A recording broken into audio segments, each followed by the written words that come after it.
Clara Dupont-Moreau est née le 7 octobre 1973 à Paris. C'est une femme de lettres et une journaliste française. En 2007, elle devient rédactrice en chef de page culture de Marianne. Parallèlement, elle intervient régulièrement à la radio dans l'émission On refait le monde, lequel est diffusé sur RTL et présenté par Nicolas Poincaré. Son premier roman, Eva Luciole, paraît en 1998, très intéressée par la littérature médiévale. Elle écrit 2 ans plus tard La folie de roi Marc, inspirée de la légende de Tristan et Isolde. Et La passion si l'on jette en 2007. En 2021, elle a publié S'adapter. Il s'agit d'un drame intime narré par les Pierre de la maison qui témoigne de la naissance d'un enfant ayant des besoins particuliers dans une famille au hameau Sévenol. Au début, la famille était très heureuse de la naissance de leur enfant, mais avec le temps, ils ont découvert que leur enfant était différent. Le roman est divisé en 3 parties. Il parle de la relation des 3 frères avec leur frère handicapé. La première partie parle de la forte relation qu'il lie l'aîné à son frère handicapé. Et il est la seule personne qui a pris soin de lui dans la maison et s'est sentie très triste à la mort de son frère. Contrairement à la cadette qui n'était pas en bon terme avec son frère malade et essayait seulement de l'éviter. La seule personne proche d'elle était sa grand-mère qui est décédée plus tard. La dernière partie parle du dernier enfant dont les parents ont décidé de l'avoir après la mort de leur fils handicapé. L'enfant, cet enfant est né différent des autres. Il avait un handicap. Ses exigences étaient simples.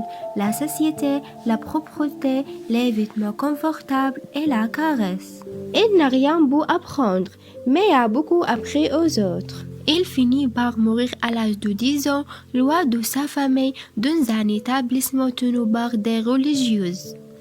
L'aîné, il est le frère aîné de l'enfant. Sa tendresse était évidente. Il a abandonné son enfance pour prendre la responsabilité de l'enfant et se dévoue aussi par de ses camarades.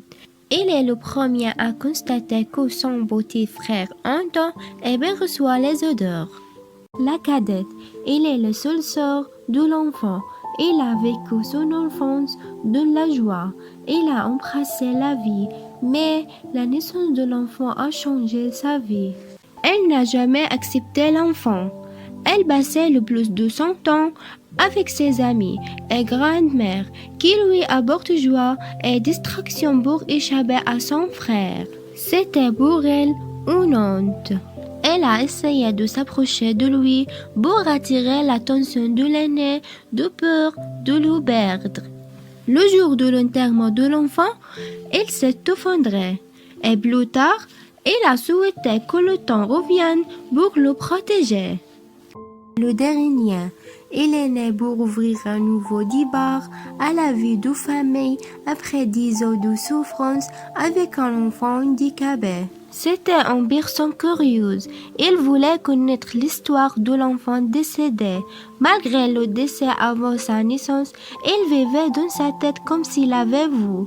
Il était intelligent. Il s'occupait de ses parents.